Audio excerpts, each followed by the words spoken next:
Hey, seventh grade social studies students. Happy to see everybody here virtually. Hope you're all doing well, staying safe and healthy. Today we're going to talk about abolitionism, what it means to be an abolitionist.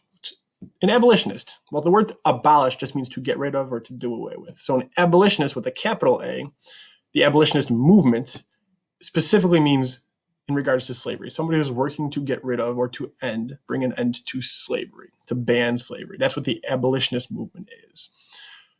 Most people in the South are not abolitionists. Most people in the South, most white Southerners support slavery, so they would not be abolitionists, obviously. Northerners have more mixed opinions on slavery. In fact, most Northerners are actually neutral. They don't see slavery, they don't own slaves themselves. In their mind, slavery does not impact their lives at all, so they don't really take a strong position for or against slavery. But there are still some people who are against slavery in the North. This is a small number of the population, a small percentage of the population in the North, but it's growing throughout the 1800s. It gets bigger and bigger. Actually, there's two distinct groups of people against slavery. There's people who are against slavery, and there's abolitionists. Abolitionists are people who are actively doing something to try to end slavery, to bring about an end to this terrible institution of slavery. That's different than somebody who just doesn't like slavery, is against slavery, but doesn't actually do anything to bring an end to it. So abolitionists are people who are actually talking to lawmakers, trying to get laws changed, fighting against slavery, trying to incite slave rebellions or buy slaves out of freedom sometimes. Oftentimes, these abolitionists are often seen as politically extreme or kind of way out there on the political spectrum, which is interesting. And even those who are against slavery, even those abolitionists don't always agree on what ending slavery should look like. How do we end slavery? And once we end slavery, you're going to read about a key question is, what do you do with millions of newly freed former slaves? How do you help them get a start on, on a free life? So those are going to be questions that the abolitionist movement has to kind of come to terms with. Some abolitionists are Northerners who've never been to the South before, just heard about slavery, knew it was a terrible thing, and worked against it.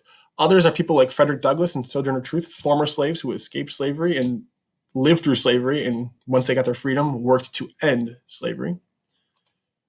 So escaping slavery, obviously the goal of many slaves is to attain freedom. To do so, to actually escape, you had to become a fugitive. A fugitive is a runaway.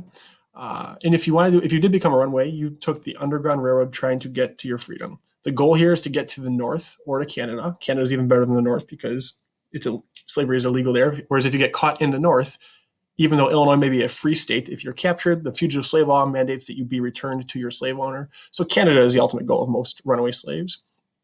When we talk about the Underground Railroad, we say it's underground because it's secretive, and it's a railroad because it's a network. It is in no way, shape, or form an actual, literal underground subway train type situation. It is a secretive network of houses, churches, barns, and other places that try to bring about an end to slavery. These places provide shelter to the slaves as they try to escape.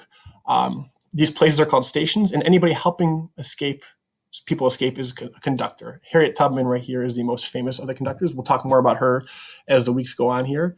She's the most well-known conductor by far. But it's an interesting concept in that the slaves are going to escape by any way they can.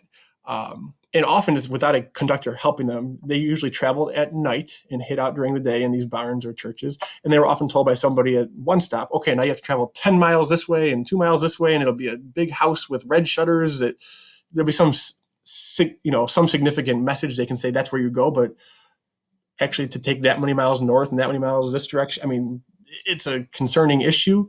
If you're a slave, you have to hope that you're going to the right spot, not being tricked. And it's always different for every slave. It's going to look different and how they escape, if they are able to escape. And here's a map of possible Underground Road escape routes, typically heading north, a few heading south to the Caribbean or to Mexico where slavery is legal, but mostly heading north. So it depends on where you're escaping from and all those things. Looking at what you're going to do with all this information, I want you to go onto Canvas and find the activity called Abolition.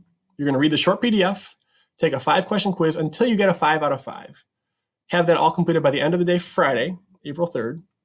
And if you have any questions, please email me. I'm happy to help however I can. Hope you guys all have a great day, great week, and stay healthy, stay safe. See ya.